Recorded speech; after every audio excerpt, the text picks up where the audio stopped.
to be with you. Hello, Anaheim. Yes, land of the beautiful people. It's so good to see you. Gosh, this is a great crowd. Thank you so much for turning out. It means so much to me. And I know this is basically winter weather for you Californians, so it took a lot. It took a lot to get you out of your houses, I'm sure. You know, I was just saying to my team backstage, this is the 9th of 10 appearances that we're doing. So the tour is wrapping up. I'm with you on the second to last night of the tour. And it has been life-changing for me.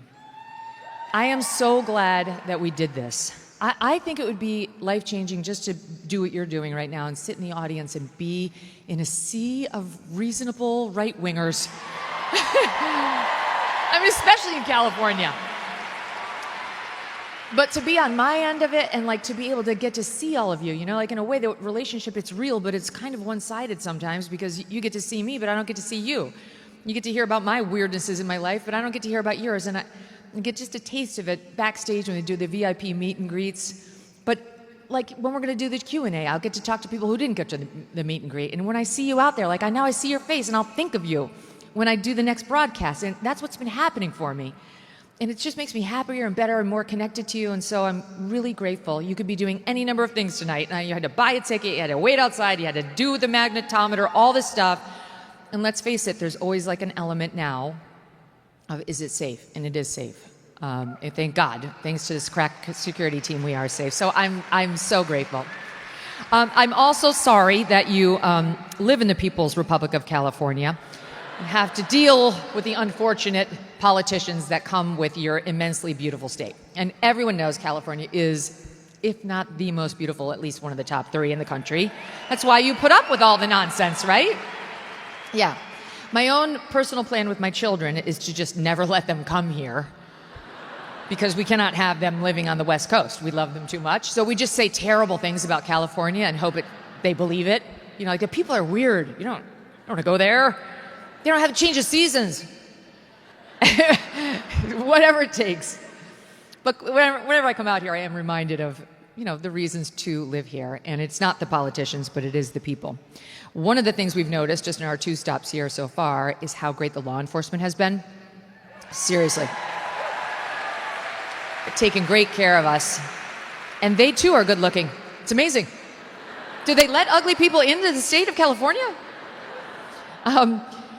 And I've been thinking about them in the past couple of days because of this ridiculous stunt that these Democrat lawmakers pulled on the warnings that you're not supposed to follow illegal orders, right?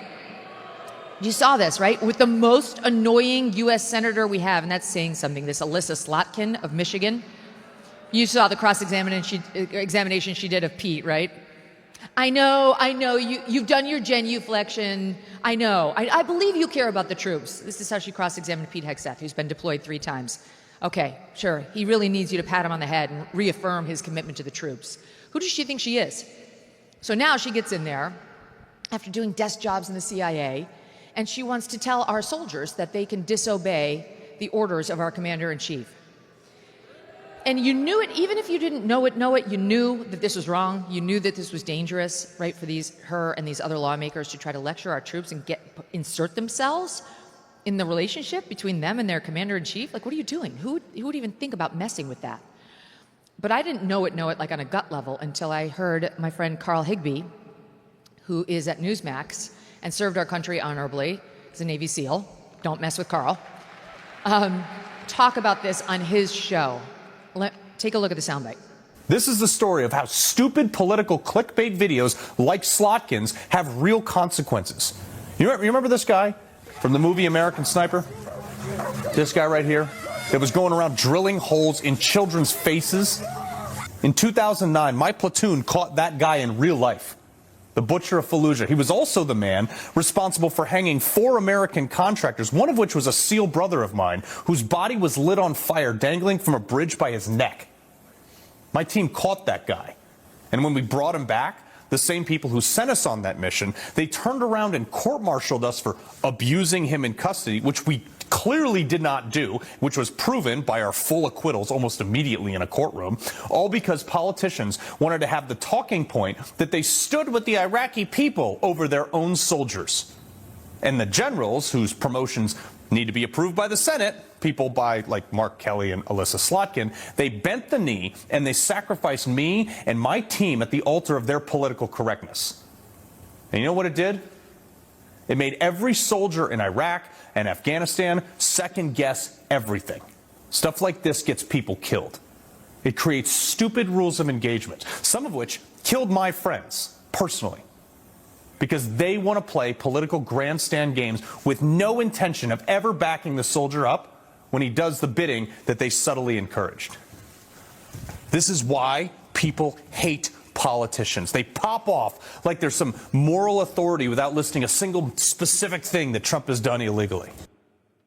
So good, right? Not only is it offensive, it's downright dangerous. And then adding fuel to the fire and insult to injury when Trump sends out, this is treasonous. This is treason. That the punishment of which is death. What do? Oh, poor me. I'm the victim Trump's mean. That's actually been their next move, to call out Trump's rhetoric. Trump's rhetoric is not the problem here. Your rhetoric was, Alyssa. Take responsibility and butt your fat ass out of the relationship between Donald Trump, the commander-in-chief, and our troops. Okay. Let's take some Q&A with you guys. Enough about me and her.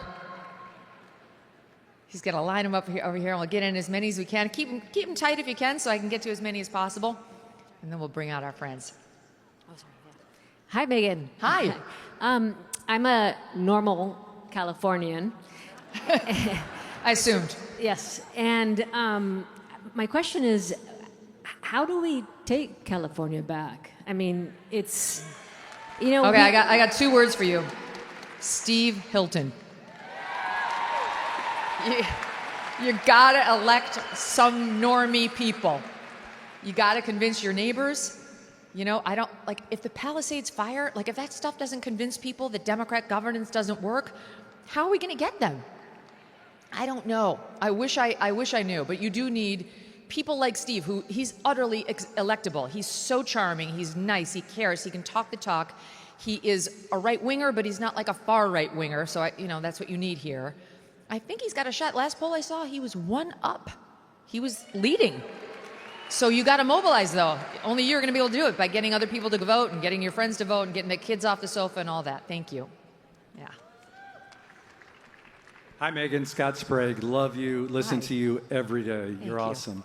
So I just have to say, Marjorie Taylor Greene, gone in January. What's the deal with that? Do you know anything about that? Not to punt on this, but we're going to talk about that with the fifth column, so I'll save my response for when they come out. But that's our first order of business. You guys heard the news about MTG? She's resigning as of January. It's unbelievable. I was stunned. Sorry, go ahead. Hi. Hi, Megyn. Nice to meet you in person. Nice to meet you, too. I'm Xavier DeRusso from PragerU. You got a big fan club here.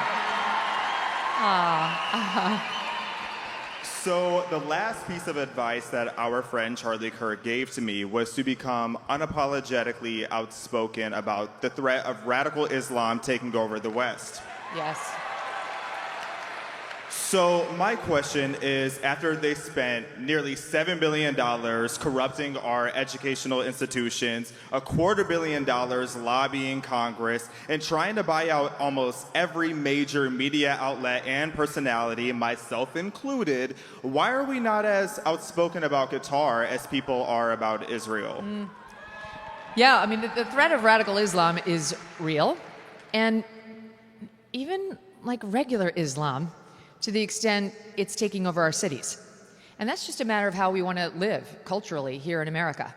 And I think Charlie was a great example of somebody who is willing to speak out on the hard truths of how Islam is not consistent with the fundamental values of the West.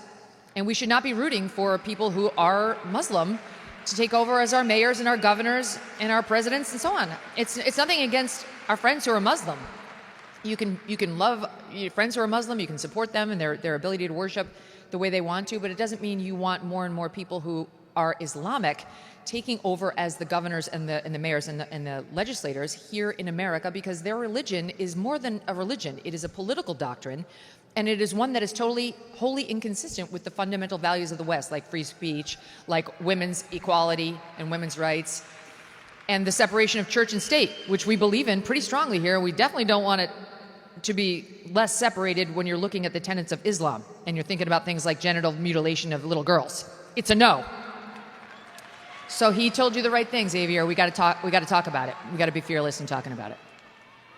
Love you. Thank you for the question. Thanks for being here. Hi, Megyn. Nice to meet you. Hi. I'm a really big fan of your show. Thank you. So one of my questions is, we have a lot of lobbying firms, and that's okay. But with foreign country lobbying, should APAC be registered as a foreign agent act? I think it should. I really think APAC should register as a under the FARA, Foreign Agent Registration Act, and not just APAC though. I mean, there are a lot of foreign countries that are trying to get into America and lobby our lawmakers and push our American agenda to serve their foreign interests, which, great, that's fine. They can do that if they want, but they should all be registered. Why should we have to wonder who they're loyal to?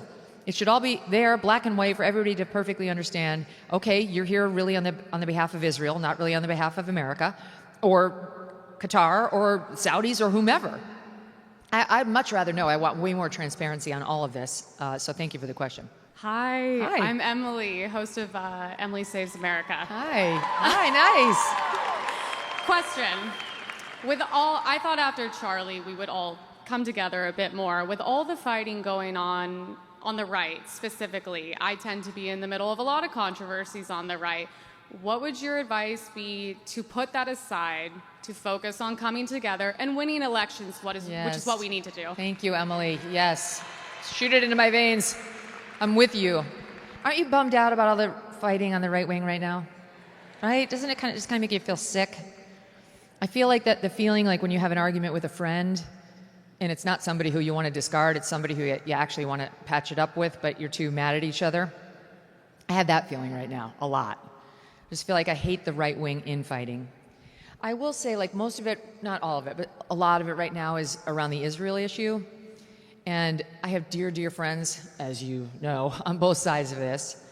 And I really think the best thing for Israel and for us is the fact that Trump managed to help wrap up this war. Thankfully, it's looking like it's holding. And once Israel is off the front pages and at the apex of our foreign policy concerns, I think we're going to get back to normal. I think things are going to settle. I think our American Jewish friends are going to feel less like they're at the pointy end of the spear. Like, people are constantly talking about them and now saying more and more negative things about Israel. And I think most people who are America first and are over the Israel thing will, once like their anger settles over this whole thing, they will quickly move on from talking about Israel all the time. And I think that'll help. Thank you for the question. Hi. Hi.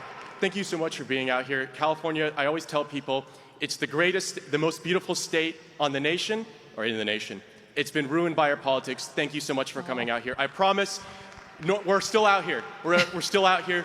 We're not mad. Please, the rest of the GOP. And you're not alone. Please don't, and I'm asking, please, if you're a Republican Party, please don't forget about us Republicans in California, because we're still a powerful voting base. We won't. This is not just another liberal state. I promise. We're still out here. So I have a question for you today. Yeah. I promise I'm not trying to get you in trouble. I'm curious if you have any thoughts or any concerns about the Peter Thiel network, companies like Anduril, Palantir, like mass surveillance, AI-driven companies, autonomous police capabilities.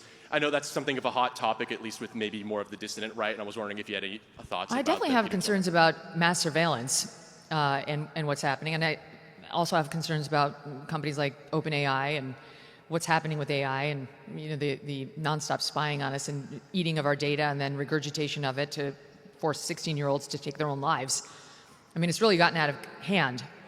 And the mass surveillance has gotten out of hand too. I mean, they're stealing our data every day. You just walk around with that rectangle in your pocket and they know pretty much everything you've done. It's really disconcerting. And that's why I'm super thrilled to see like the advent of more secure phones. We advertise for the Up phone, that's an Eric Prince phone. And Eric Prince ran Blackwater. This guy could get in and out of Fallujah safely. He can get a phone that they cannot hack. So I'm very much in favor of like these alternatives that are rising up, because you should not trust your government, you should not trust big tech, and you should take whatever steps you can to protect yourself and your data. Thank you.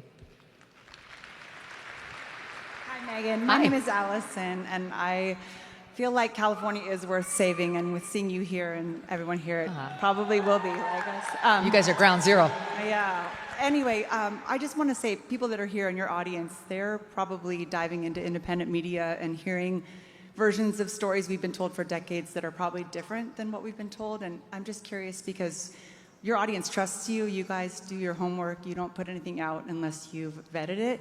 So do you have interest in looking into certain things, 9/11 or Oklahoma City, or Charlie Kirk's murder? Or how do you decide what to look into, and do you have interest in? It's actually a very good question. I think you can safely assume that if I don't put it on my show, I'm not buying it. I put on the show what I can verify and what I know. My sort of unofficial tagline is relentlessly factual. And if I can't take it to the bank in a place where I'm not going to embarrass you, I don't put it on the show. So it's not to say I don't believe anything that's out there. It's like some of the conspiracies that I didn't buy turned out to be true. So it's not that I always have the right place on that. It's just my approach as a recovering lawyer is always just to keep it completely within balance, because my worst nightmare is that you guys get embarrassed by something you heard on my show and then you go repeat it to somebody and it's wrong. And I just pledge to you I will never put you in that position.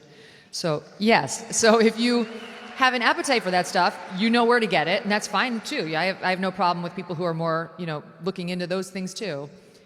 It's just from my own sanity and my own brand, I go a different way. Yeah, thank you. Hi, Megyn. Hi. My name's Morgan. I'm a huge fan. I listen to you every single day. I'm a California transplant, and you motivated me to run for my local school board. Oh. Did you make it? I did. I Yes. won by 80 votes. Woo!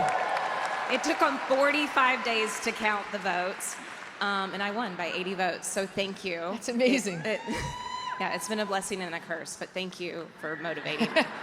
But my question for you is, and I'm here on my birthday. My sister brought me for my birthday. Happy birthday. Thank you. And my question for you is, I started to notice some of the ads leading into your show, not during your show, were promoting Prop 50, Big Pharma, and I wasn't sure if you're aware that they're coming after your audience, and those are the lead-ins. How do you listen to the show? Via what I form? listen to it on Apple Podcasts. On podcast, okay. So usually, we have the host read ads, all of which I bless. If I read it, I blessed it. I approved it. And all the rest are programmatic ads where they buy ad time through Apple or through SiriusXM. And those I don't have approval over. So I'm not surprised they're trying to get my audience. It's a very reasonable, smart, covetable audience. So that's fine. We're strong enough to listen to their bullshit on Prop 50 or whatever. Let them waste their money trying to get us, rather than trying to motivate voters to actually might get to the polls and vote with them. So anyway, I don't know. I'm fine taking their money. I guess at some point I must get some piece of that. But really, the host read ads are the ones that I stand behind. Like Cowboy Colostrum. Madagascar vanilla. They tried to make it sound exotic. It's from a cow. Okay, one more and then we gotta go. Hi, Megyn. Hi. I'm Kevin.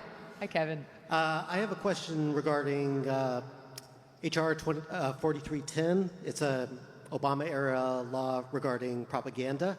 Okay. And I was wondering, it's hard enough to get the right information or the correct information because of all the fake news and fake media. So what can be done to be repealing laws like that so that we're not lied to on a daily basis? Well, I'm not familiar with the law that you're citing, but in general, propaganda, I don't think it should be handled by government regulation. I don't want any regulation from government on speech pretty much at all. I think the answer to, bullshit propaganda is finding real news sources that you trust, and that takes some time. It does take time to actually figure out who do I trust in the media. And then when you do, you're good. So you do have to put some effort into figuring out who do I trust, who's not going to try to mind meld me into their own agenda, and then you should be fine. But to say you're going to like avoid people trying to manipulate you through propaganda or just bias is to pretend you don't live in a free society like the United States of America. So you're going to have to deal with it, is the bad news. They will come for you, but I got you. Don't worry. Stick with me. All right, I'm sorry for those of you waiting in line. We're going to have to wrap it up because we want to keep this show on time. Thrilled to be here, and you're going to love, because you watch the MK show, our first guest. All right, now, Michael Moynihan, Camille Foster, and Matt Welsh. You might not necessarily think that they're the perfect fit for the Megyn Kelly show. Like, we disagree on a lot. They are not huge Trump fans. They've got, policies that they've stuck by for many, many years as open libertarians that don't always jive with my own worldview, but often do. But they remind me of the fundamental decency of people on the right. I think they would admit they're at least center right. Because even though we disagree over everything, they're like brothers to me. These guys would take a bullet for me, and I would for them too. And even though there's a million things that we could go to town on. I went on to their show, and we had like a long and difficult discussion about some of the things we mentioned, like the very dicey issues. And we got completely hammered. And we had so much fun. And to me, it's like an example. One of the reasons I bring on guys like the Fifth Column, with whom I have so many disagreements, is because we really are able to disagree without being disagreeable. And I think the audience likes that. I think it's a good thing to remind yourself that this is possible, especially for people like you who are living side by side with nothing but people who probably disagree with you, right?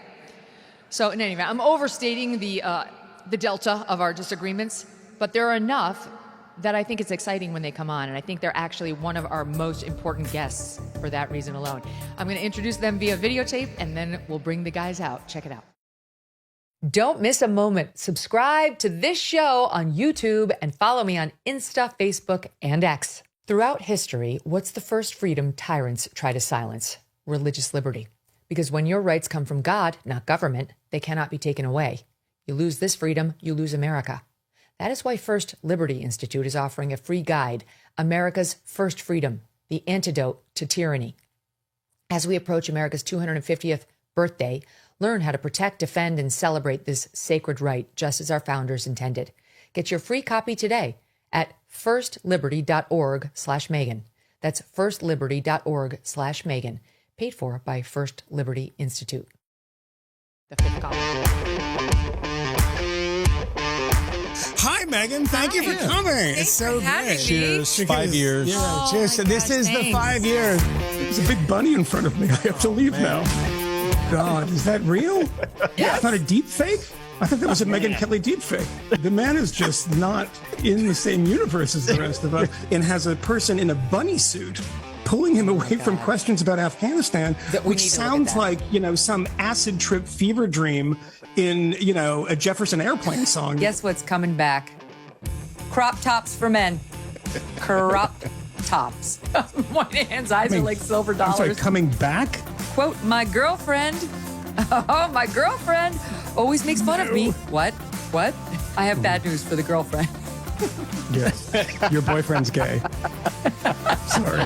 The land acknowledgement. This land was not claimed or traded. We still live in a system built to suppress Indigenous peoples. Camille, you look moved. I feel like it touched you a little. I mean, there's always something about those land acknowledgements that reminds me of just how out of touch Democrats have the capacity to be. I want to acknowledge Steve, who lived in this apartment before me, but I could pay more.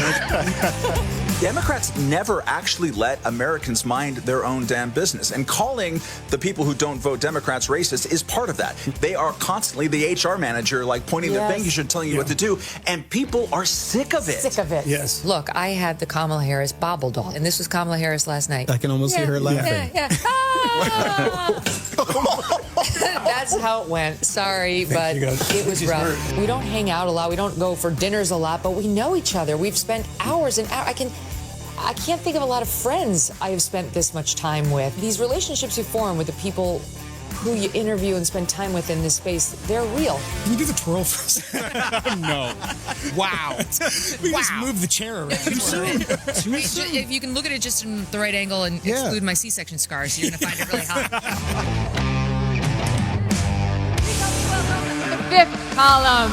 Camille Foster, Michael Moynihan, and Matt Welsh. Yeah! Woo! Of course. Unbelievable. Where's your beer? All we're missing is a hairband. Yes. I know we have fire. Wow, amazing. Fun, right? Welcome back to California. Thanks for having me. I A like great that crowd. you said libertarian, and I heard one woman's voice shout, yeah, and I want to buy you a drink later, so just text me. That was She's for great. you. That's great. Everybody wants to talk about MTG, guys. Oh, God. Yeah. She's leaving. She's leaving. What do we think is... I'll give you my own theory, all right? And then I want to hear your theory. So I had her on the show, like, in Atlanta. It was a week and a half ago. Which, by the way, why couldn't she have announced it live on the set of the MK show? But okay, fine. And I asked her the question about whether AOC was telling the truth when AOC said she asked Trump, MTG asked Trump if she could run for Senate. And he said, no. Like, I don't think you can do it. And he must have somebody else in mind. And he said, basically, I mean, she can do it, but he's like, I'm not going to get behind it. And AOC was saying that's why MTG went on The View and was doing this sort of crossover tour with CNN and sounding very different than she normally sounded. And then her attacks on Trump escalated. She joined the brigade trying to get the Epstein files. He started attacking her, downward spiral. And then she said, it's just too toxic and I'm out. But I do think my own view is she lost the support of Trump, clearly for whatever reason, and she recognized there was no future for her in the Republican Party without Big Daddy, because her whole brand was as this stalwart of the MAGA movement, and decided to peace out once she and he fractured.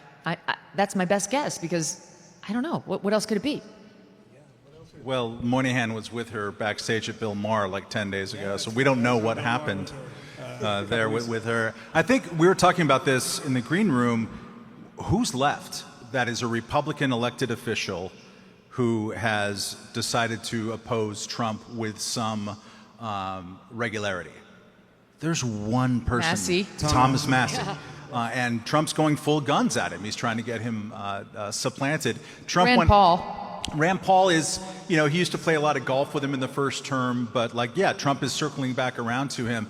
We forget now because a lot of time has passed, but in Trump's first administration, his first year in office, he basically croaked every single potential area of disagreement in the Republican Party. He went straight for the Freedom Caucus and made them his lapdogs within 9 months. It was actually kind of spectacular. Justin Amash pieces out. Peter Meyer pieces out. Basically everyone we invite on our podcast immediately gets come on our podcast. Yeah.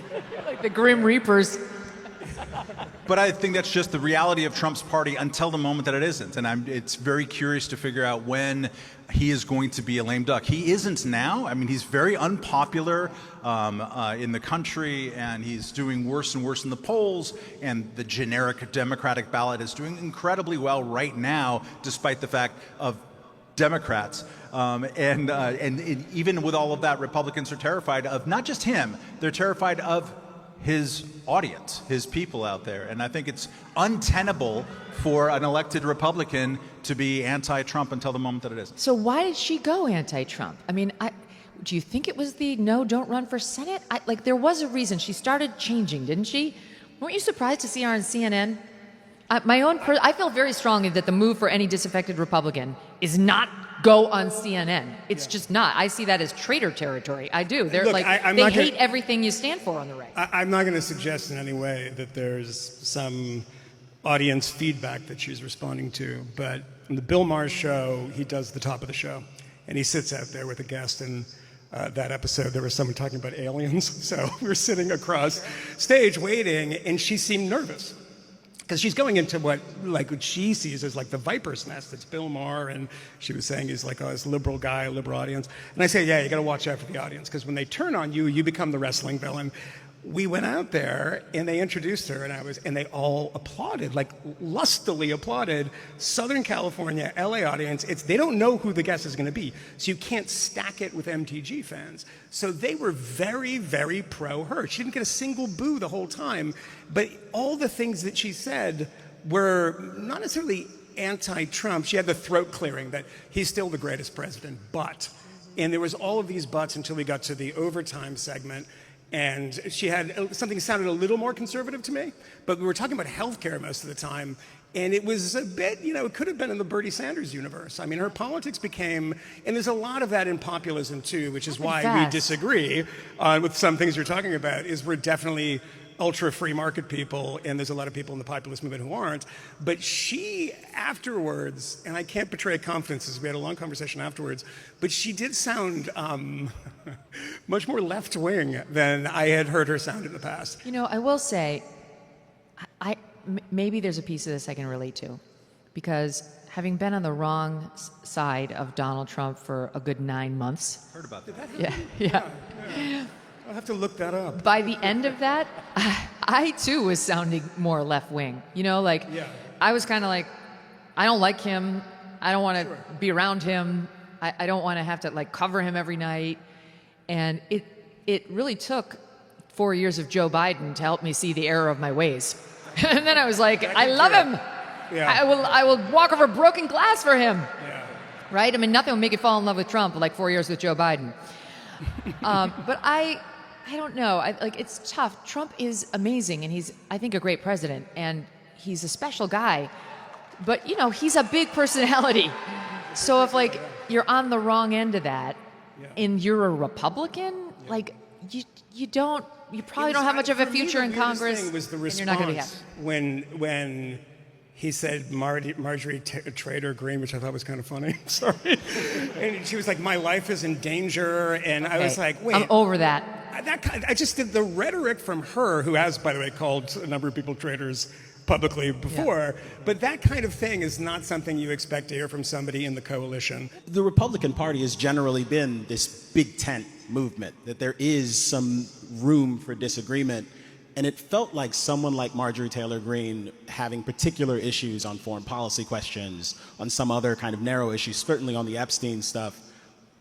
There's something that was healthy about it for the Republican Party. And I do wonder, both with respect to the way the president responded to this video, but also to the fact that he very publicly kind of read her out of the party, if that isn't something of a misstep, that there isn't something to be gained from having a high-profile person who supports you, Camille, who just disagrees on a couple of important issues. I think that's her failure, though, because Donald Trump, if you know Donald Trump at all, you know that he forgives everyone.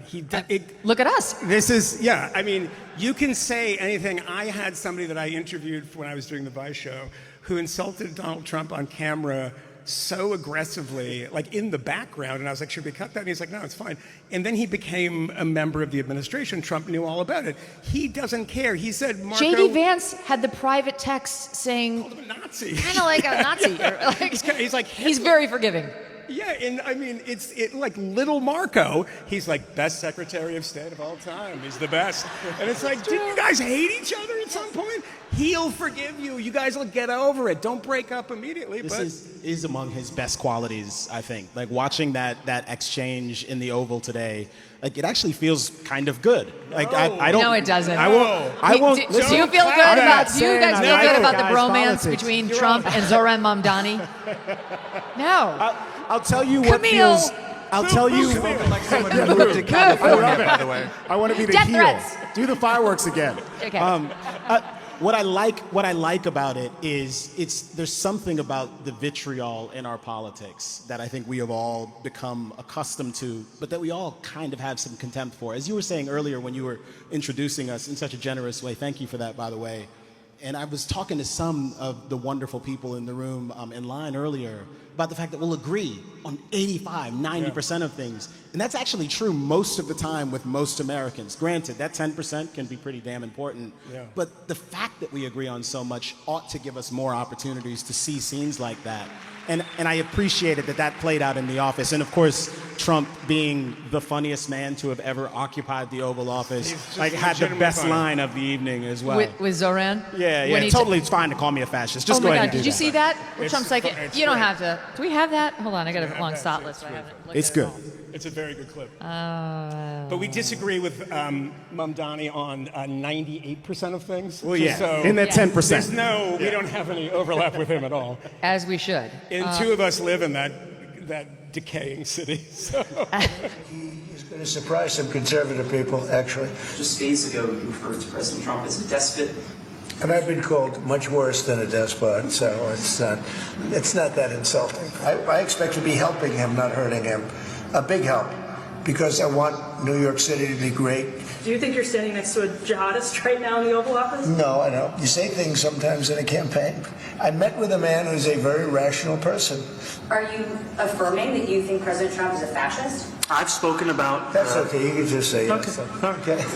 It's easier. It's easier than explaining it. I don't mind. It's funny. It's funny. It's good. I don't like it, but it's funny. What is happening? Yeah, what is happening? MTG is out, and Trump hates her, and she's a traitor. Yeah. Zohran Mamdani is in, and Trump thinks it's funny to call him a fascist. Yes. What? Game, who are we? Respect, game. Game, respect, game. They're like they're I both. think that's right. They're both from Queens. They both came from outside of the establishment of their parties. They're both really savvy at media, whether you like Mamdani or Trump or not. He's very skilled at it, especially compared to the stiff boards that he was running against. Cuomo's campaign was unbelievably non-existent. It was just the worst campaign I've ever seen in my life, really. Yes, but Trump endorsed Cuomo. And Trump enjoys him. Like Ben Smith, our friend at Semaphore, had a piece just 2 weeks ago talking about that. There's a fan club within the White House for Zohran Mamdani because they kind of see what he's doing. And as Trump said, and this should terrify every single one of us, especially those of us who live in New York, he's like, hey, we have a lot of the same policies. And we're talking about the same economic policies here. That's not good, That's not good at all. But wait, but I've also heard that there's a fan club in the White House for Zohran Mamdani, but not for that reason.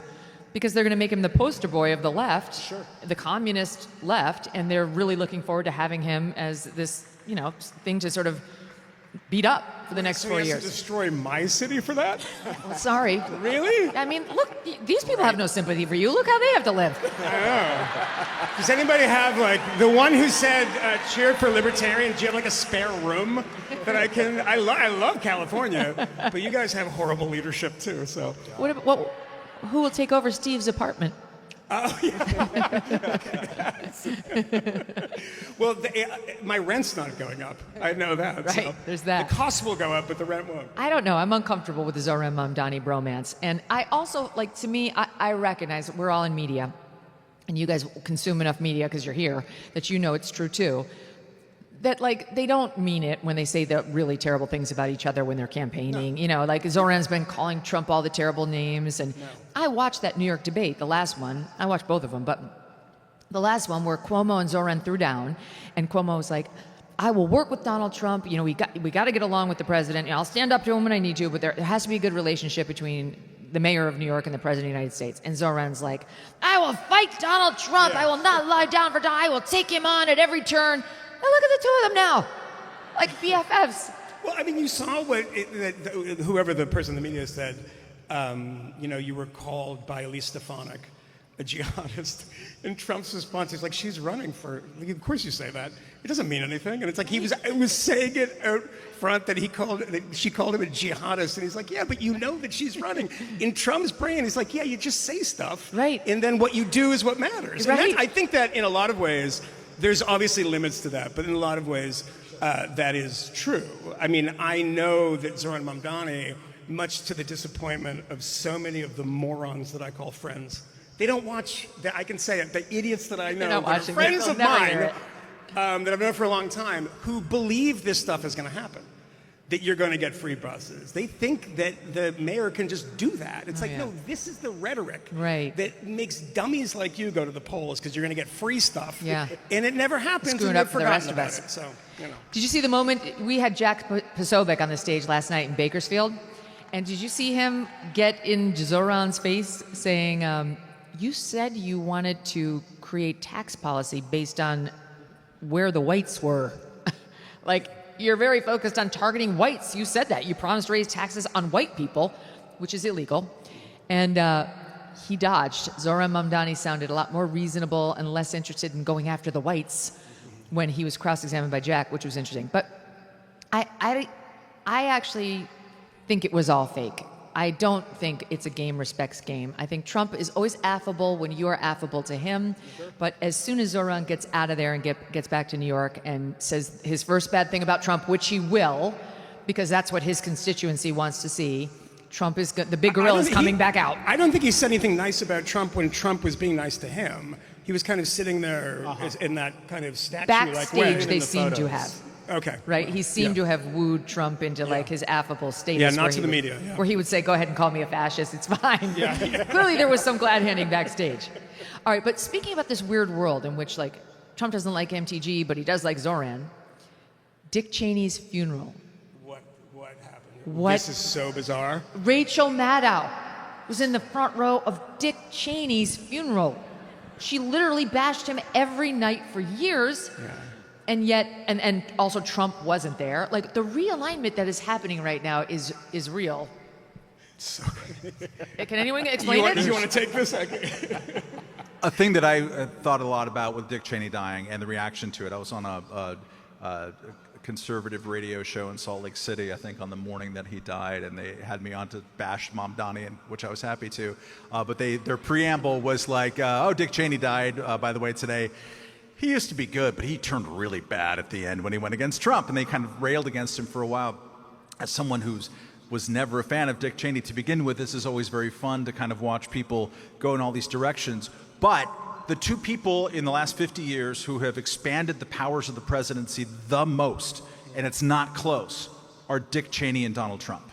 That was Dick Cheney's project from the time that he was in the Ford administration and seeing the post-Richard Nixon kind of Watergate rollbacks of executive power. He made that his desire and drive under George W. Bush. He wanted to expand those powers. Donald Trump, who campaigned against the Bush family very effectively and very daringly in the 2016 primary, and against Cheney and the Forever Wars and all of this stuff, Trump has picked up all of those powers. He's used all of them gleefully, willingly. Because every person has done that since Bush. Obama expanded them, Trump expanded them, Biden continued it too.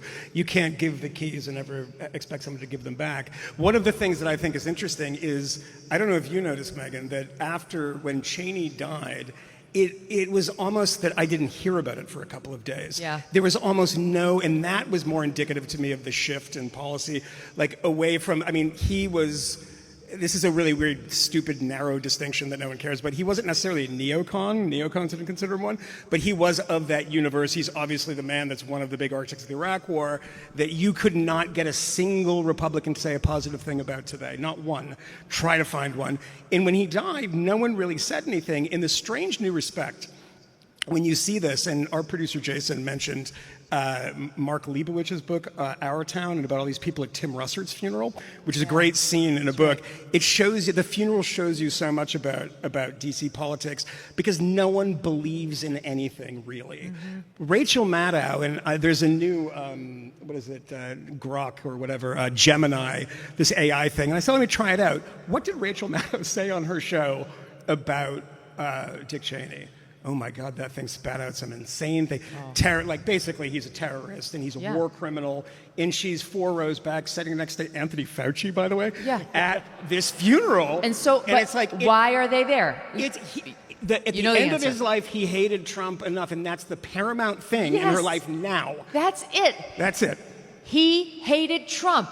That's why Rachel Maddow showed up at his funeral. Think of how effed up that is. It's really crazy. What is that? Unlike people like Bill Kristol, who have actually just changed his politics. He's become kind of an FDR Democrat now in the process of becoming an anti-Trump person. As far as I know, Dick Cheney never changed any of his politics. No. He just didn't like Trump. No. And so he also produced Liz Cheney, which people like Rachel Maddow like. Right, exactly. And I mean, not fans. And mark my words, if you haven't seen it already, you're going to see this with MTG as well. The strange new respect. I saw Chuck Todd, your favorite, talking about how the Chuck Todd cast. I think they're up to 30 viewers now. He linked to her statement today, which is very long and written too, badly written, as if he was writing for Vanity Fair or something. And and he's like, read every word. This is an important American statement. It's like, dude, MTG? Chuck Todd and Dick Cheney, I think it was the same thing. Like, he didn't modify his views at all, but he became this effective person for this thing that media people cared about. All right, let's move back to looking forward. A lot of the left now arguing Trump is a lame duck. Yeah. I think it's wishful thinking. I don't think Trump will ever be a lame duck. I don't think those rules apply to him. Not in his mind, no. He's right, like he's not like Barack Obama rode off into the sunset and is now just dealing with his mess of a wife. Good luck, brother.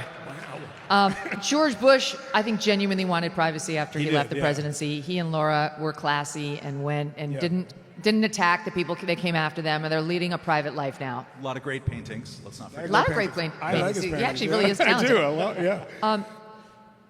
Clinton does his grift on the Clinton Initiative and all that. Yeah, we all know it. His criminal wife is doing her thing. And now they've got their loser daughter who's really never done anything, lecturing us on how Maha sucks. Imagine making that your cause. Like, no, I don't want to make America healthy again.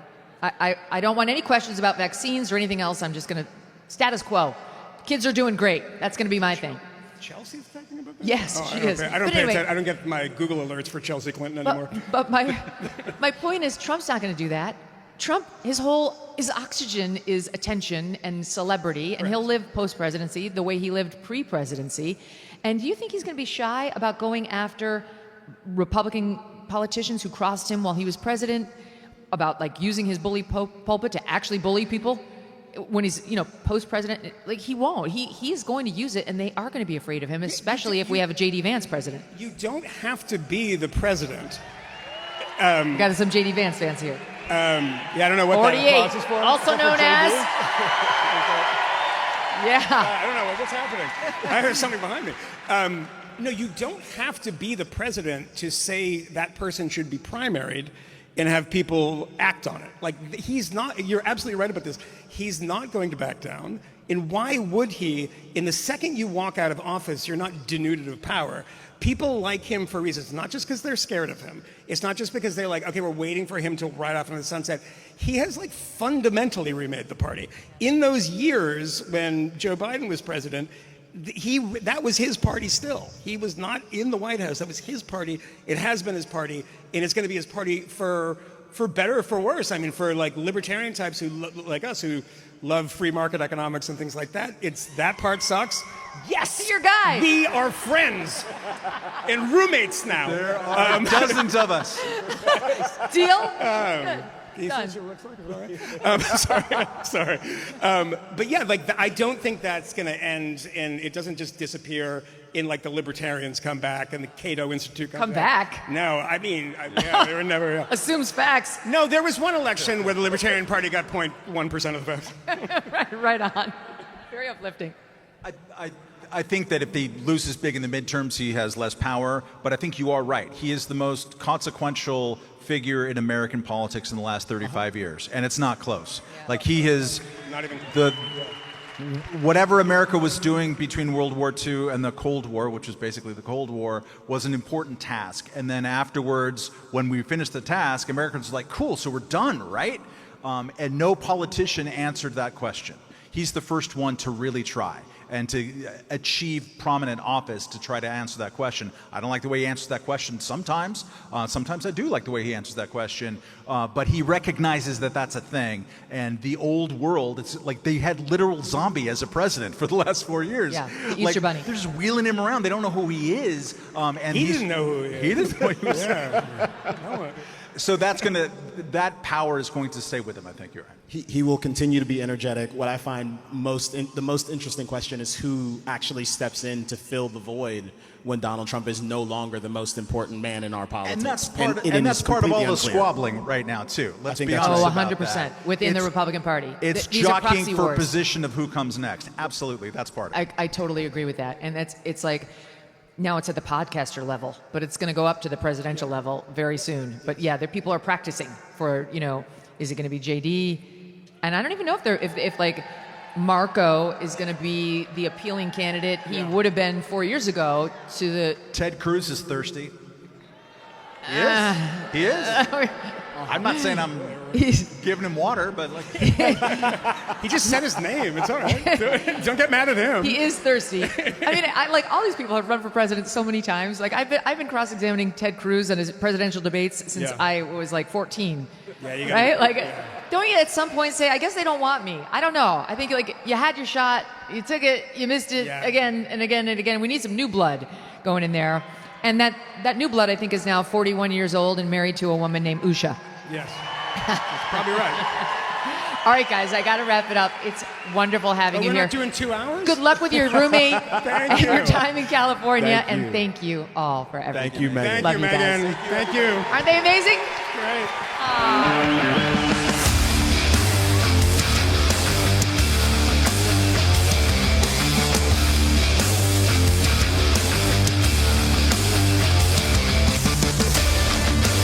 So fun, aren't they? We always learn something from our pals at the Fifth Column. You always have some laughs, right? One of you gained a roommate. We're really coming together tonight. All right, we're moving around our chairs because we're going to bring out our next guest. Yeah, just leave him on the chair. It's fine. Anyway, Maureen's coming, but not yet. My next guest is somebody who shot to superstardom on an NBC show called The Biggest Loser. She quickly became the breakout star of that show because she was fearless, she was no nonsense, she was all about the tough love. She got shit done.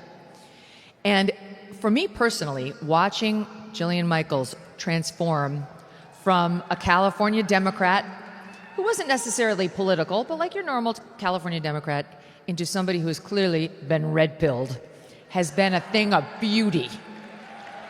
And I really think, I've heard Jillian say this, but like, if you look at her, the demo around her, and like, you know, she's a lesbian, she's married to a woman, she's got kids who are diverse. If California is too radical for her, if the Democrat Party is too radical for her, they're doing something wrong. Something really wrong.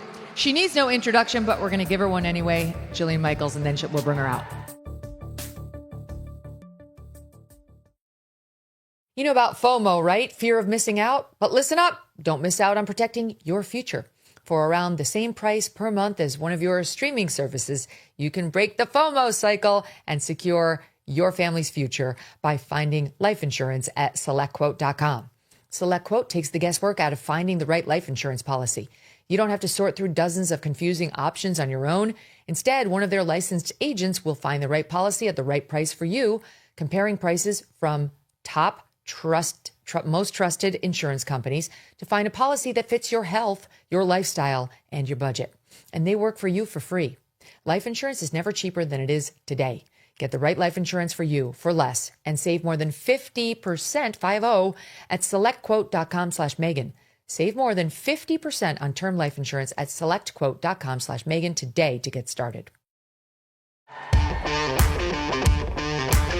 We have a lot in common. We were both heavy girls. I found out the hard way from kids at school. Kids will always make you wear. And you were bullied. I was bullied, I think, for a host of reasons. I was gay and didn't know I was gay. Huge nose and terrible skin and braces. Not a glamorous period in my life.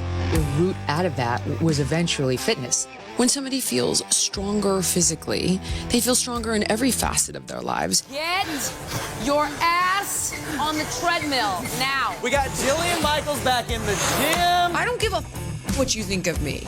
That needs to hurt.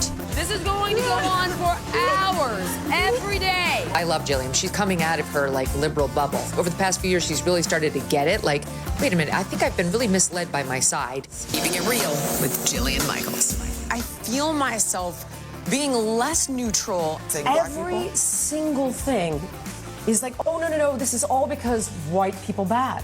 And that's just not the truth. Like, for example, every single exhibit, I have a list of every single one. We don't have time to litigate all of this. Of course we don't, because then you're going to lose the argument. And if everything is racialized, just like you're trying to do to me now. Of course, the left is like, oh, she's a racist. Having a white son and a black daughter is really distressing to me. I want my daughter to know that not all white people are bad. Sorry, that's important to me. You said those who are making the case that there's no difference between transgender women and biological women are deranged.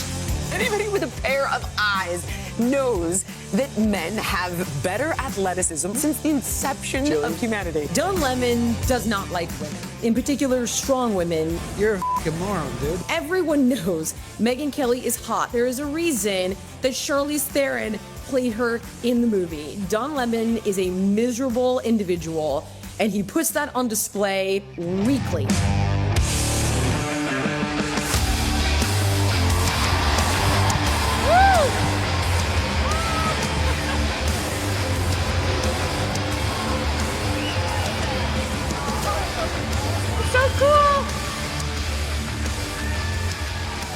Hi. I love that. That was a fantastic compilation. You know I must what? admit. That last bit with the Don Lemon, The Megyn Kelly's hot bit. I love that so much. I love that because, you know, we've been talking about tonight about how there's like a fracturing on the right and it feels uncomfortable. None of us really likes it at all. But like, there's so much more of that where people who are on Team Sanity actually do have each other's back, and we don't actually allow bullshit attacks on our people. And we realize who we are fighting. It's lunatics like that.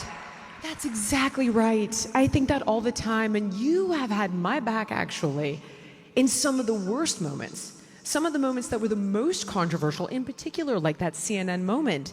And I'll never forget, I was just thinking, like, oh my God, this is it. I'm a white nationalist now. Like, it's all Welcome over. to the club. And thank you. And someone sent me a clip of you saying, I've watched Jillian's transformation, talking about it. And he goes, she's awesome. And it meant everything to me in that moment. And it did. And from that point, I was like, I swear to God, I will go to war with this woman. I love that. I feel the same because when you're getting attacked universally online, you have to get used to it when you're in our business.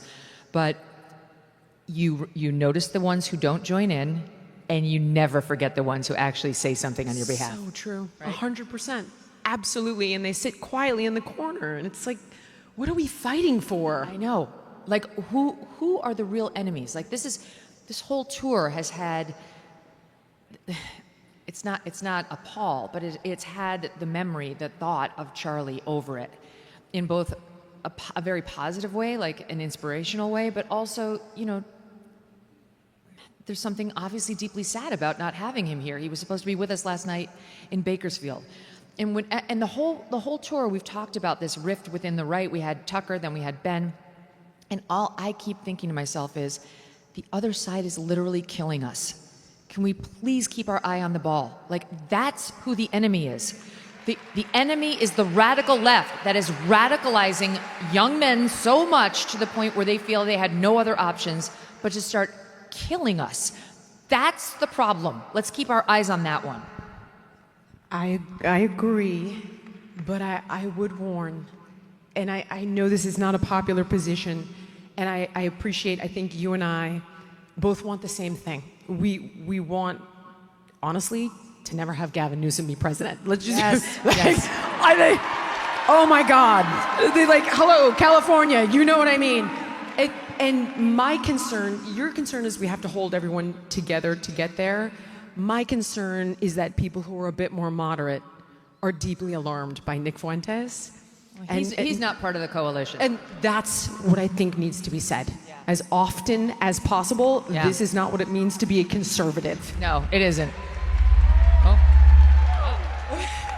He's here. Oh, God. He's powerful. Well done. Well played, sir. No, he's not. He's definitely not. I mean, look, we've always had fringy, weird people who are popular and because they say really crazy. And in his case, like genuinely, and trust me, I do not throw this word around because I've been called this word and all the other words. But truly, he says very racist stuff. He uses the N-word. You know, he uses all the most derogatory slurs for people. It's like he's a very fringy person. But I also understand the interest in him because he's a compelling messenger when he's not saying those things. And because really what's most interesting about him is why he's popular. like the disaffected young men who are gravitating that way. That's what's most That's interesting. exactly what I was fighting about on CNN, is that if you continue Yes. to demonize these young boys, they are going to lean into that. They are vomiting on your woke ideology, and you are creating an entire generation of racists. You are forcing them into tribalism. This is what is so galling, watching the leftists talk about Nick Fuentes like he's a right-wing problem, like he was created by right-wingers, and all of his followers now, those are created by right-wingers. That's not at all what happened. The left has been demonizing young boys, in particular white boys, for 15 plus years now. They get blamed for literally everything. They have to go to school and sit through Black History Month and Women's History Month and Pride Month, and all the while they're told that they're to blame for everything, and then when it's time to apply for colleges, they're told, you're not getting in, you're white, we don't take whites. It's basically what all these schools are saying. They get told they're toxically masculine by the same women they had to celebrate for all the months in high school. They get out and they're disaffected, they're pissed, they're angry, and he's giving a voice to it. What's so devastating is that you bring up Charlie, and Charlie was clearly the bulwark to this kind of crazy. And God, he's so missed. He's so missed in our household. I see, my son loved him. And they met, right? So I actually didn't really know about Charlie. And, my son had been listening to him. And of course, I started to hear like, oh, he's a racist. Oh, and he's a misogynist. And I thought like, I should maybe just, why don't I just sit here and just watch one of these videos with you, honey? And we began watching Charlie Kirk together, and we would laugh hysterically, and video after reel. And I thought, like, this guy's lovely. He loves his wife. He loves his kids. He talks about being chivalrous on a date. He speaks to everyone. He works to bridge ideologies. I got rap music that's the most disgusting shit I have ever heard about women. And then there's this guy telling my son how to behave like a gentleman? Yes, please. And it's just, he's so missed. I know. He's missed. It's one of the things I want to talk to Eric about tomorrow, about Charlie and his advice for young men in particular on the dating front. And I wonder whether she's going to pick up that mantle. I wonder whether that's something she can do. Anyway, that's happening 24 hours from now. It's pretty incredible. One of the things I've been watching you speak out more and more about, we had some of it in that clip, is the men and women's sports thing and the men and women's spaces thing. Yeah. And I got one for you. I got one. I can't believe we're actually talking about this. Yeah. I get into these conversations, it's like, the Olympics is doing a new study to see if men are stronger than women. I'm like, get the fuck out. Right. Really? Oh my God, what do you think they're going to find? They've got the best scientists in the world. That's crazy. I cannot believe we're talking about this, but I'm here for it. So on that fight, it's one step forward, two steps backward. Like we make progress and then we get drawn back. And that leads me to, do you remember the name Kayla Lemieux? Yeah, a couple of you know it. Do you remember the Canadian shop teacher? Now you're starting to get it. Right? A Canadian shop teacher who is male. Is this the Maryland teacher? Yes. Okay, I'm for sure going to jail because of you, because I'd never heard of this and was Googling, like, man, boobs, 9th graders. And the FBI is showing up tonight at my door. You'll be there with my producers. You're good. There's another one. That's the setup. So there's another Kayla Lemieux. Only this one's ours. He's American. And he's teaching 9th graders in Baltimore, Maryland. And he is showing up like this. Watch this video. When the song come on, let me see you get gone. Baby mamas, this your song. Been pregnant for way too long. Now tell the DJ, turn it on. I can't believe you're getting so worked up about some guy. This one is different. He's honest and he's sweet. Please. He would never do anything to hurt me. He's a guy. Besides, oneness. You can't beat him. He has no weaknesses. He's gonna... I think he does, Meg. I truly think he does. OMG. This is broken by Libs of TikTok, Chaya Rajit, and also picked up by Revolve News. This is deeply disturbing. This is still going on in our schools in Baltimore, Maryland. These kids have to walk in and see, I'm not sure about the pregnancy prosthetic, but those breasts, his official school photo has those enormous fake breasts in it. Look at this. What would you do if this were your son's teacher or daughter's? I would pull him out. I would definitely pull him out. I would like to see some of the Jillian Michaels from The Biggest Loser go deal with that person. I actually already have had to deal with the principal over 2 issues this year. Not one like this, but one where the kids were celebrating Charlie dying. My kids were devastated. And my daughter's like, I can't believe this is happening. I had to pull them out of school for days because they're conservative kids. And my daughter's like, I'm like, honey, are you okay? She's like, no, Mom, of course I'm not okay. And it's like these schools are allowing this crazy. I don't care what this weirdo does. I'm sorry. I don't care what this person does in their bedroom. But the fact that the schools are allowing this kind of crazy. Can you imagine if you and I just showed up to teach 9th grade and started talking about our sexual fetishes? Not that I have any, I don't, of course. But can you imagine, like just as a straight person or as a person who's seemingly more normal, we would be thrown out of there in a second. And instead, we're having to fight with crap like this. I had one teacher go after my son for my political beliefs. What? And I'll throw that kid to the wolves. I'm like, listen, you got to fight your own fight. But this is my fight. That this bastard was taking up with my son. What was he doing? My son was writing down some issues and concerns that they asked him to express with regard to California politics. He's like, how much time do you have? He had a lot have? to say. And the teacher's like, well, someone has clearly been brainwashed by their parents. Whoa. And he came home and, he thought it was like he could handle it, but you could tell he was irked. And then this guy started penalizing him and being punitive and making him. So he ended up in a debate with a girl about being transgender. And she was saying, trans women are women. And he goes, so if I cut off my testicles and my penis, I'm a girl tomorrow? And the guy punished him and sat him out of sports. Oh, come on. And I called the principal and I'm like, I'm confused. Either you're allowing these debates in school or you're not. But you've penalized my son for his position? What other words would you like him to use to engage in this debate? Like this kind of crazy in school is rampant. Do you live in Orange County? No. Okay, that's your problem. Yeah, I know. I know. Have you guys had any of this with teachers? Our poor friend who's on the school board is fighting these fights every day now. I mean, we've had this many, many times in New York. And of course, we now famously left New York City because the teachers were so insane. But I mean, that's true insanity. And not only is that insanity what we saw up there, it is a sexual fetish that he's working out on children. Right. I see that. I'm like, I don't want to call the principal. I want to call the police. Like, think about it. If a man came into school, a male teacher came into school, an actual male teacher, and wore skin-tight shorts so tight you could see everything. That's what you do. You would think about calling the police on this person. Of course you would. How is this any different? This is so much grosser. But what's crazy is that the straight teacher would be thrown out of school because nobody would worry about being called transphobic.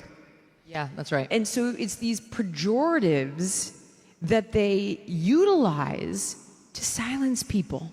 You have to be willing to, honestly, to get up on that cross. Because you will pay a price. You know it. I know it. You pay a price for calling this out. Yes. Did you see, though, we now have a new friend? Yes. In Joy Reid? Yes. Yes. We're feeling really good about Joy Reid now. I mean, I'm stunned to tell you I'm actually being sincere. She came out, we'll roll the soundbite. We played it the other day, but here's Joy Reid on this poor woman, Tish Hyman, who got thrown out of the Gold's Gym, right here, who got thrown out of the Gold's Gym because she objected to a man being in the women's locker room. Watch. I would be disturbed. I'm telling you, I would be alarmed. I'm alarmed enough when I see a woman with her dangling boobies If I saw a penis in the ladies' locker room, I would freak out too. This is nothing against trans anybody. What it's saying is, if I turn around and I see a penis in front of me inside of the room, I would probably go to management and say, wait a minute, why is there a naked man in this room? Because just the world we live in, just from a safety standpoint, and just from a privacy standpoint, I can see why she would have gone and reported to management. There's a man naked in the bed. Now, if they clarified and they said, well, trans, okay, but I think they should take her concerns also seriously. Because if she's uncomfortable, does she not have the right to be at least uncomfortable with the situation, is what I'm saying. Yeah. I just want to say, you're welcome. Because truly, I'm thrilled to have her join the fight. But the reason she joined the fight is because you joined the fight, and I joined the fight, and you joined the fight, and we made her join the fight. Tish Hyman made her join the fight. Great. Better late than never, because it's her side that's the problem, and they're much more likely to listen to her than they are to us. I had to really stop and think about my feelings on this, and I thought, like, Jillian, if you really want what's best, then you celebrate this. You commend her, you give her her flowers, and that's what we're doing. Good for you, Joy Reid. Thanks for joining in. And tomorrow she'll be ripping on our white woman tears. No, there's that. This woman single-handedly pushed every liberal I know out of MSNBC. That's how intense. I mean, she's going to help us on this issue now, but back to our other issue, there's no one more responsible for those messages about young white men than Joy Reid. I mean, she's not forgiven for all of that. I mean, she's never seen a white person that she doesn't like, unless, I guess there's a couple, like the Nicole Wallaces of the world, the women who will genuflect when they see the Joy Reids of the world. Like they kiss up to her, they tell her how smart she is, they pretend her Harvard degree is real. She likes those folks. But if we're going to win on the women's sports issue and the women's rights issue, we're going to need the Joy Reids of the world. We're going to need everybody, because you still have massive insanity here in California and other states just like it. You're completely right. And I think about how I probably was a Joy Reid kind of character to people like yourself. And when I started to come around, you guys opened the door. You engaged me in conversation. You were gracious. You didn't beat me over the head and be like, you dumbass, we told you for all these years. That didn't happen. And so I would like to try and be as gracious and say thanks for contributing on this issue. So tonight in the audience is a friend of mine named Carrie Prejean Bowler. And yes, she's former beauty queen. You may remember her as Carrie Prejean. She's been married for a while now. And she and Britt Mayer would come on my show together, two Californians, when we were first launching, like 2021. This is before I was really getting serious about this issue. And they talked about this issue in terms I was like, oh my God, oh. They would not use preferred pronouns. They were like hardcore. And we went from me being like, wow, they're tough, to me being like, oh my God, they're my teachers.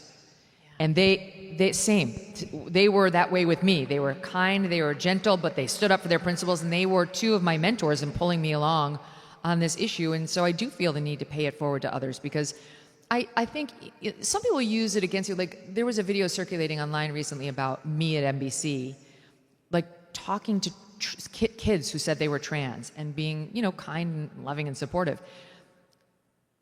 I wouldn't be anything other than kind and loving to so-called trans kids, which I don't believe is a thing now, today. But I wouldn't have messaged it anywhere near the way I did on NBC. But I think that we have to have room in our hearts for people who have come along on this, because it used to be a minuscule number who we believed were genuinely gender confused, genuinely had dysphoria. And now we know it's a social contagion that's being exploited by people who want to make money off of sterilizing our children. That's it. It's a multi-billion-dollar industry.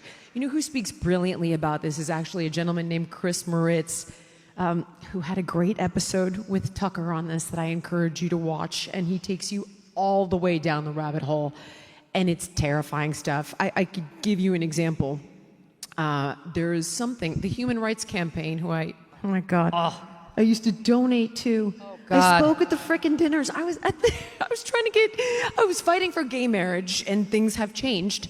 And we've crossed that finish line quite some time ago, and now we're here.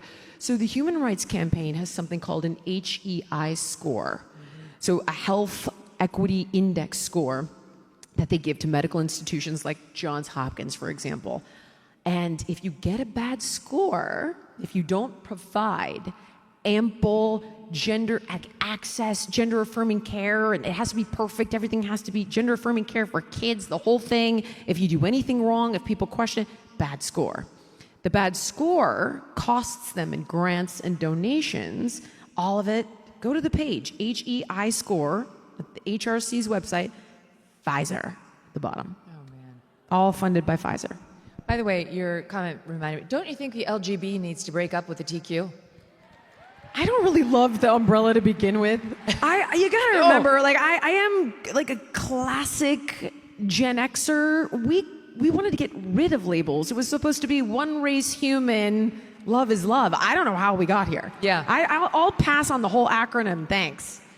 One of my audience members tonight said to me backstage, she came to the VIP, she said, I want to thank you because she's a tall, beautiful woman, but she was like, I was always an athlete and they would have tried to trans me. And it's true. Like, they're not allowing any gender nonconformity, these lunatics on the left. And I, too, was a tomboy, and you were a tomboy. And All of us did turn out to be gay. They didn't trans me, though. I'm straight, but they definitely would have tried to trans me because I look like a little boy. I had little boy haircut. I only wore dirty jeans. I wanted to play in the mud. Literally made mud pies every summer, all summer long. Like, didn't want to dress. And look at me now. I have frills. I never wear frills. But I'm just saying, like, that's what's so sick about it, right? They've been proceeding with abandon with this bizarre social experiment that makes them rich on our children. So, I mean, that's a long way of saying, welcome, Joy Reid. All right, we got to wrap it up. Jillian, I love you so much. Thank you for everything you've done. Thank you for doing this tonight. Jillian Michaels, everyone. She's so fit. Okay. We have one more guest for you tonight. So, I first was introduced to Maureen Callahan. Yeah. When I read her. I read her in the New York Post, and all I ever thought was, thank God she's not mad at me. And I fell in love with her writing because she just had such a way of saying exactly what you thought, but you didn't know how to say it quite in the way that she could say it. And I started putting her on the show, and at first she was a little shy, believe it or not.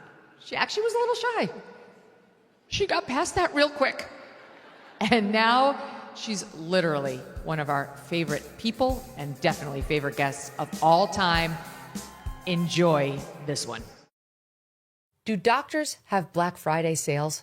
Do they? It's a good question. The doctors at Brick House Nutrition do.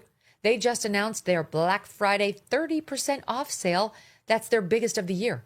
The most impressive health and nutrition products in the industry are now 30% off. Like Lean, the doctor-formulated weight loss supplement for people who want to lose meaningful weight without injections.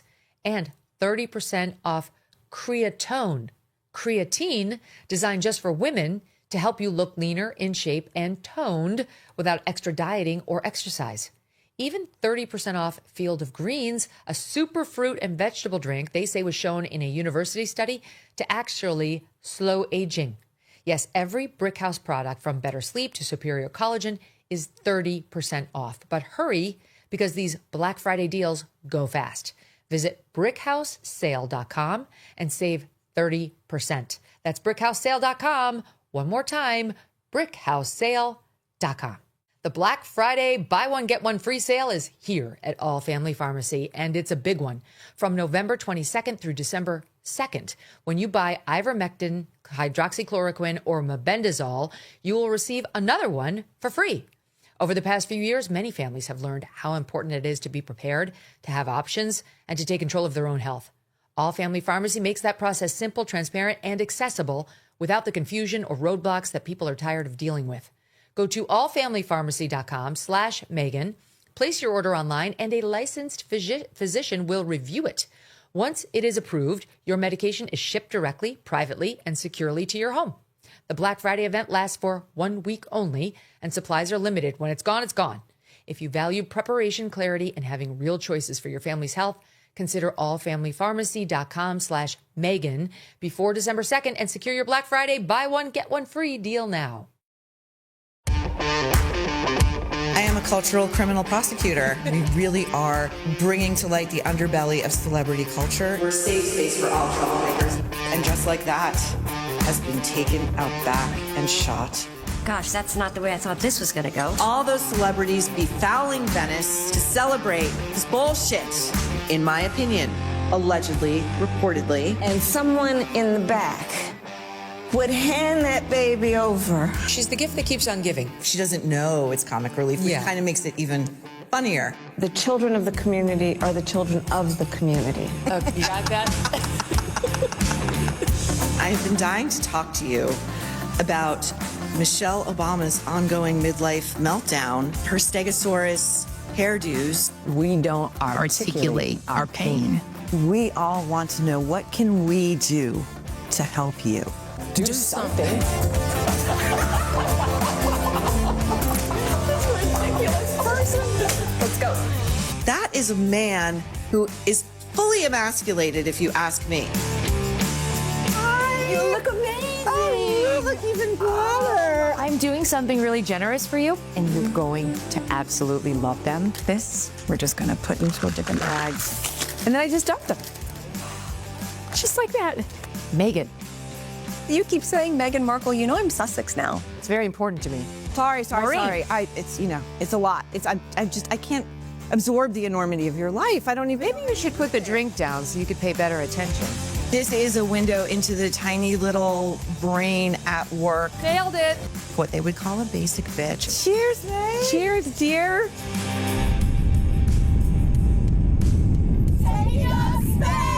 Have you been? She's a shitty fucking excuse for a journalist. She's no journalist, okay? The Nation indeed linked the world is watching.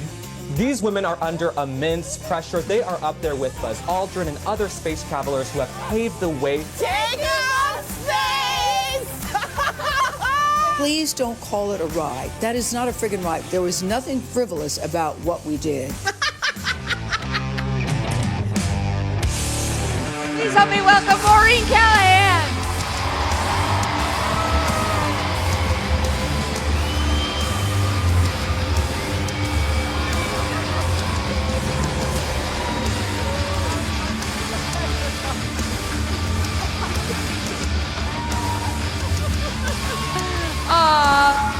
It's her.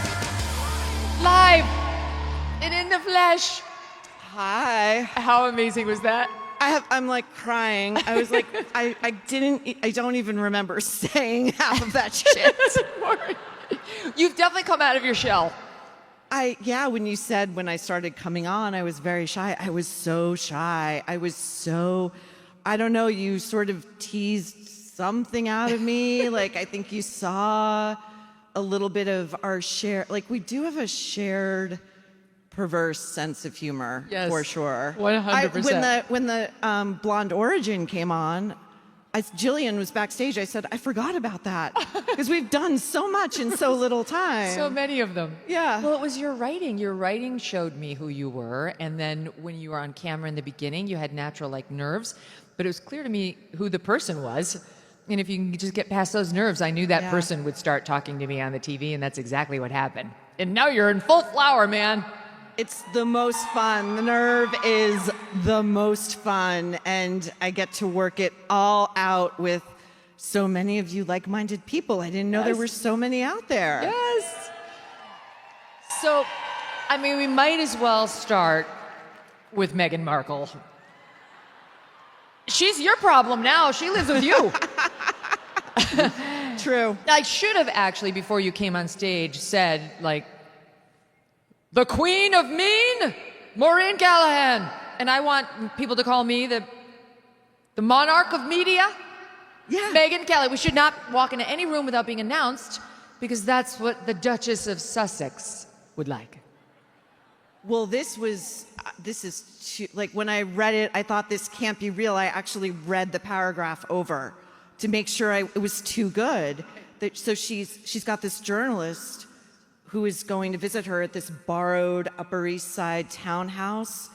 And it doesn't say who owns the townhouse, but they're wealthy enough to have a glass elevator. Not for nothing, it might be Amy Griffin. Stop. It might be. She has a big townhouse on the Upper East Side, the one who wrote The Tell that Maureen took down. Yeah. But in any event, keep going. So the journalist shows up and knocks on the door, and some kind of house manager answers the door. And Megyn is nowhere to be seen, apparently, but she's in the house somewhere. There's nobody else in the house. And then the house manager says, "Megyn, Duchess of Sussex." And it's so deep. It's so unhinged. It's like, it's Norma Desmond on steroids. Yes. It's not even like Megyn is the one arriving. Right. You would think she would. She's already in the house. But where are we coming from? Like the cupboard? Like the sofa? Were we in the attic going through? You know, it's so, like, I was thinking it would be like going to your studio. Normally when I go there, like Abby's there, and that's it. Yep. And you're not even there yet half the time. And it would be like her opening the door for me and going, "Megyn Kelly, queen of podcasting, with you nowhere to be seen." Yeah. I actually pulled her Harper's Bazaar article. We talked about it the other day a little bit with Link, but I thought there was more gold to be mined here. So I want to go through a couple of these quotes, okay? You pointed this out on The Nerve. We didn't get to it. Has there ever been an article written about Meghan Markle that did not raise the 11-year-old little Meghan Markle? And you know what she did, Maureen. Yes, she wrote a letter to a dish detergent company. Yes. She was assailing the patriarchy. This origin story bugs me like no other because she makes it sound like it was an auto-generated act of incipient feminism, and really it was a class project. Oh, it was? Yes! I didn't know that. It was a class project, and I would like to put out an open call, just much as at The Nerve we're looking for Stedman Graham. I think he's buried somewhere on that estate in Montecito. We have a silver alert out for him. I would like anyone who went to school with Megyn in 6th grade, like any of the boys especially who wrote that letter to, what was it, like Procter and Gamble? Yep. They managed to put that into every article about her because they want you to know how incredibly strong and brave she was, even at age 11, and that winds up in this article as well. The writer says, "When I ask Megyn what she hopes her kids see when they see her working, she tells me, I hope they see the value of being brave." Okay, sure. Okay, but then here's the best part.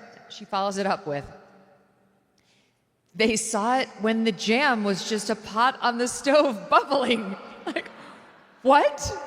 So she's courage because she boiled the jam and the children saw the jam boil, which is their inspo to be courageous? I'm going to push back a little. I want to give some credit for her bravery. We talked about this like just last week on your show. I nominate this for Photo of the Year, as I said to Megyn, like, you can give me images of war-torn Ukraine, anything. The image of a drunken Prince Harry leering at Kris Jenner's rack at her 70th birthday party while Megyn stands there like an imbecile, just beaming at Kris while her loser husband is over here like, oh. That's some bravery. She's taken some flack this week. That actually was pretty courageous of her. All right, wait, and I have one more. Okay. This is bizarre. This is the first time I've actually brought notes out to the stage on this tour, but this is just too good. I have Maureen here, I have Meghan Markle and Harper's, and what I have here is the weirdest comment about Harry. She puts her hand on her heart when she talks about her husband. Don't you all do that when you're talking about your husband? I don't go anywhere with it. My D. Sounds weird. You're not pledging allegiance to your D. Okay. So she says, H, he loves me so boldly, fully. And then she says, no one in the world loves me more than Harry. Now that's a strange thing. I'm sorry, but literally think about it. Just take a second to think about it. Who ever talks about their spouse that way? Like, no one loves me more than Doug. Who's ranking the love in their life? And like, the spouse is number one. He's number one. He loves me more than anybody. Meanwhile, I don't think it's a stiff competition in Meghan Markle's life. Oh, great point. Great point. It's also, it's evidence, A, that she's a terrible actress. She's, you know, it's very literal. And then she's always saying how much he loves her without ever saying how much she loves him. Yes, her narcissism. Right? It's complete narcissism. It's the same with the children. Like the writing of the letters, of the emails every night to both individually before bed, which is not happening, but she says, is so that when they get older, they can see how much she loved them. And my prediction is they will both be leaving the continental United States as soon as they're of age, never to return. Totally, especially when they find out they have whole castles that are available to them across Multiple the pond. castles. Now that Andrew's out of the picture, things have loosened up even more. Hanging out with Tyler Perry. Yeah. Right, with the King of England. Yeah. Okay, so she's the gift that keeps on giving. Now, there are another couple of weirdos from California. Again, I'm sorry, that we need to get to that you and I have not yet had the chance to discuss, and they are Ariana Grande and Cynthia Erivo, the stars of Wicked. I mean, our whole night has turned into sort of an LGBTQ theme between Moynihan moving in with one of our audience members. I couldn't tell if it was a man or a woman. And my discussion with Jillian. And now you tell me whether these two are on an LGBTQ quest. Because Cynthia is openly non-binary. And she, there's no they, Cynthia, sorry, was on the cover of GQ, like the men's issue. They Tracks. put her, okay. But something's going on between these two, and I don't know what is it. Here's a little. Today we get to do popular. Can you believe that? We're doing popular. It's going to be so great. That joy he wanted to infuse in every frame. Like he shook the arm too hard, and she had to like caress it, and then she was picking at the diamond necklace, and they've basically been all over each other. Oh yeah, have you seen the one of them on the red carpet where Ariana is doing an interview and she's fine, and Cynthia Erivo, she take those long coffin nails, come in, and she starts digging under Ariana's collar and very theatrically like moving the necklace around, and you see these interviews with them, and if I were conducting an interview like that, which I wouldn't be because it's not my trade anymore, but you know, I would say like, should I leave? I realize this is like a press tour for your movie, but like it seems like you two would care to be alone. I'd like to leave. I'm uncomfortable. They're so bizarre, and I don't know whether this is a publicity thing, Maureen. Do you think this is all for publicity? I think it's kind of both. I think it's weird. I think it's like part of it is like they're getting a ton of clicks, like eyeballs are eyeballs. It's kind of like Liam Neeson and Pam Anderson. Is that fake? That was fake. That was fake? That was fake. I think she needs a little makeup. I agree with you. I agree with you. This is my problem with Pam Anderson. That is at least one facelift. At least one facelift. So you can't go around going like, I'm all natural and I'm showing you how to age without makeup when you've had probably a deep plane facelift. Yes. Yeah. How do you feel about the recent rejection of the body positivity movements, right? That we're no longer celebrating fat. We are admitting that thin is healthier and more attractive and makes you feel better. Like Amy Schumer, who's now, like at this moment, scrubbing all the fat photos from her Instagram, so we can only see the newly thin Amy Schumer. Thanks a lot, say all the girls who packed on the pounds thinking they'd be really happy, like Amy Schumer, and can't afford the Manjaro and the trainer and the new clothing and the chef and all the things Amy Schumer can have to get her thin. Amy's husband is a chef. That worked out. So I have several theories about Amy Schumer and the whole body positivity, like the abandonment of it. So she has scrubbed all but 4 photos from Instagram. And she's currently engaged in conducting private photo shoots at someone's house where she's doing the broken doll poses, which is like what the super skinny models do. And her kid is like basically in all manner of like life-threatening positions. And she's just like, but I'm skinny, look at me. I also think that, so she made a huge deal about her husband being autistic. Did you know this? Her husband's autistic? No, he's just an asshole. But that was her very tortured explanation for why she was with this guy for years. She would say, do I look good? And he would say, no. Well, he's autistic. He's on the spectrum, Megyn. Yeah. That explains it. Yeah. I'm a little over the body positivity thing, I have to say, that the fake body positivity, because that's what we're realizing. It was all fake. They never believed it. All they really wanted was Ozempic. As soon as it was available, they all ran on it. And now, I mean, at least she admits it. I think, you know, a lot of these people like want you to believe, like the Jennifer Aniston, it's just water. It's just water. Right. I just drink a lot of water. That's it. Lizzo was the same way. Who? Lizzo. Oh. You know, who was like it was almost a militant stance, and now she's lost half her body weight too. Totally. What about all the fat people they left behind? Where's Oprah in this fight? Where is Oprah? Well, fresh dirt on Stedman's grave in Montecito. That's where she's at. I think we know where she is. Yeah. Now, I've seen you taking aim lately at Sarah Jessica Parker. Indeed. And not only for her terrible program, Sex and the City reboot. Indeed. But you've got some questions about whether she's authentic, Maureen, and whether she does things like actually wears the Beats headphones on the subway in New York. You thought that might be, as the kids say, inauthentic. Inauthentic. Here she is. Ooh. Oh, yeah. There she is. She's just stars. They're just like us. They ride the subway. Yeah, sure, this is totally authentic. Look, she thinks she's so cool. She's just hanging out down at Stonewall. That's no accident. Because she's an ally, Megyn. Oh, yeah, We're okay. Stonewall. That's what that is. You're right. She's in like 80 pounds of hair extensions, jewelry that none of us would ever openly wear on the subway, right? With our nose in a book and huge beat. Like, I will never blame a victim, but you are asking for it.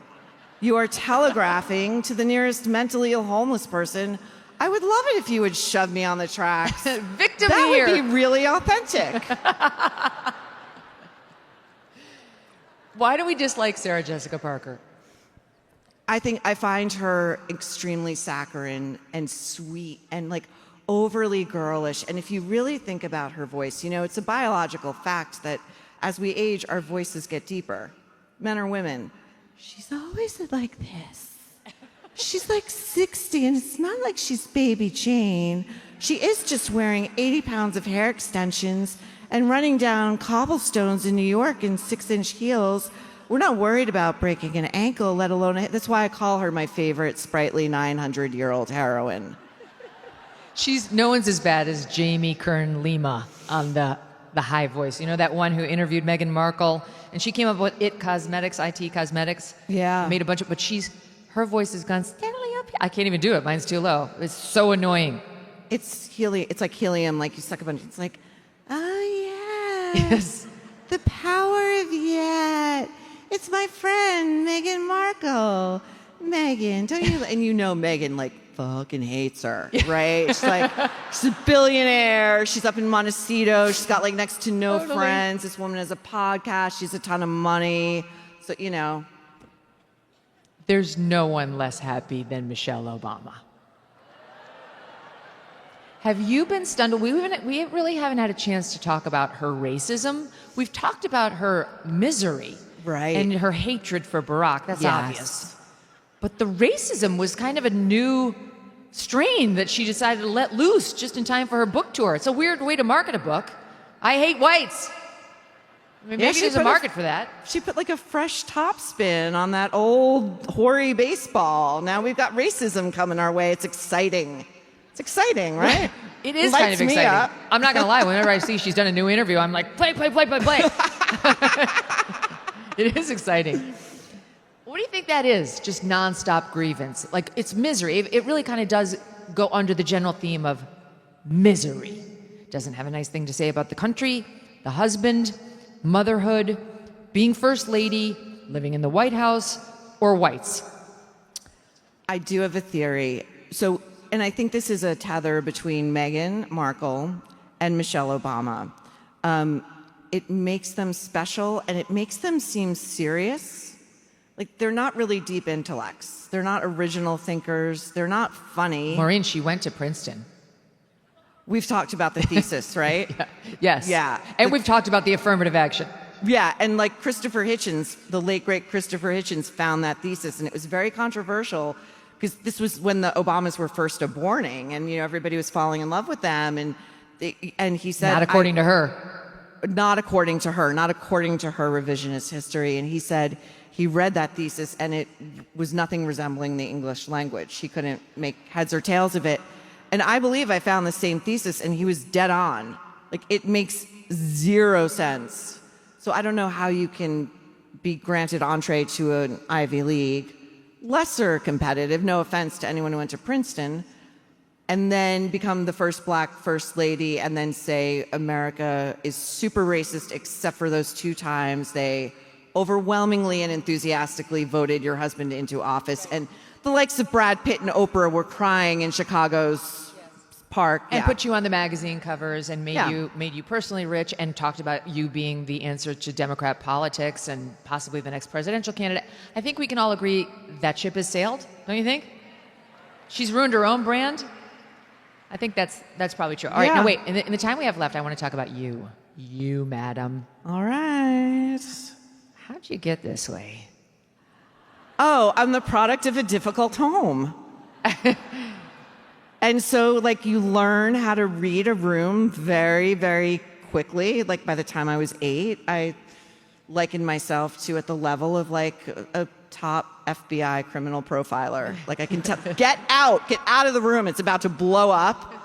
Very useful. And I also just, the people I've always really admired the most, but, like, in a fun way, like, just drawn to them, very compelling, were always the people who would say the thing everyone was thinking, but was too afraid to say because you think, like, no one else can be thinking this way, right? Like, people, but, like, the George Carlins of the world, the Joan Rivers of the world. Yes. Like, you're in that category. You say what you think, and, you catch a lot of flack sometimes, but you don't care. No, I don't. And that's like a superpower. It's so liberating. It really is. And I have noticed, because I've only been doing it for, a few years, because when I was on Fox, I wasn't really in the opinion giving business. I was much more of a hard news person. But the more you do it, the easier it gets. That's something for everybody to know. The more you do it, the easier it gets. And it is liberating, like the shirt's red, free, free, free. It is liberating to say what's real, And you can only do it with practice. Anyway, you do it, but you also do it with humor. So is it just the Irish thing? How did you become so funny? Well, thank you. I mean, both of my parents were very funny people. It's definitely part Irish. It's definitely part, I think, to me, the funniest thing, the biggest power is if you can laugh at somebody or something instead of giving in to them just making you angry or bitter. Like, if you can see the lunacy or just how utter, like, Meghan Markle is such a perfect, like, our With Love Meghan, like, that thing wrote itself because she makes us all crazy and we all fucking hate her and want her to go away and she'll never go away. So let's laugh at her. Let's People wrote in saying, how did you guys learn your lines?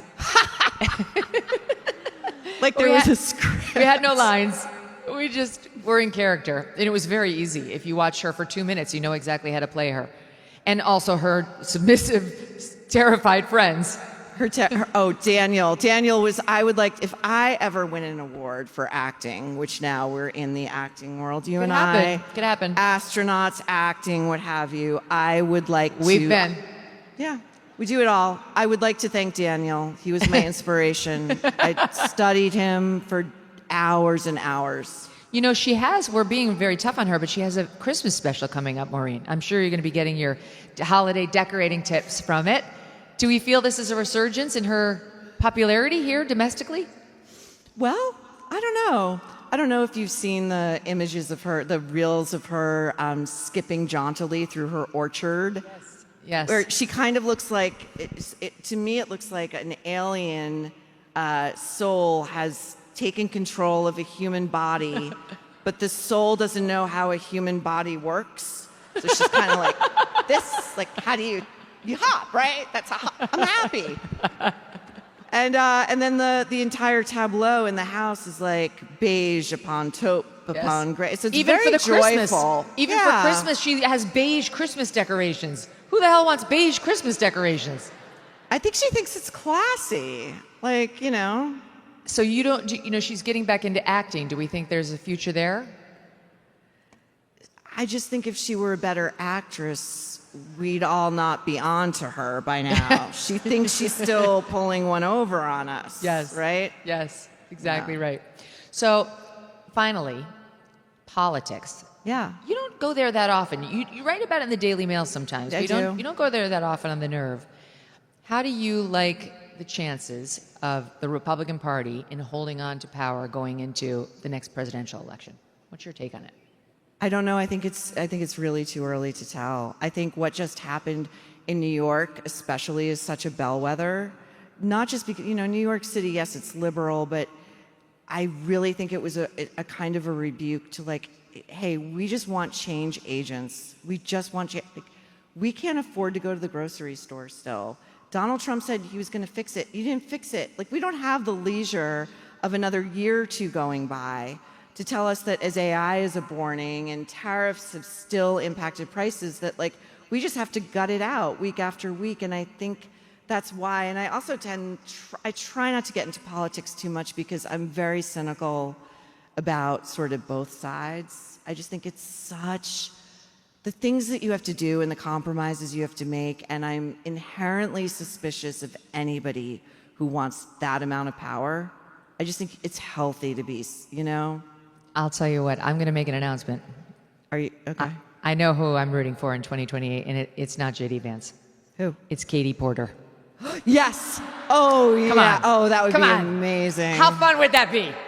I mean, the country would burn, but it would be so fun watching her along the way. Get the fuck out of here! And I think those have to be my parting words because we're over time.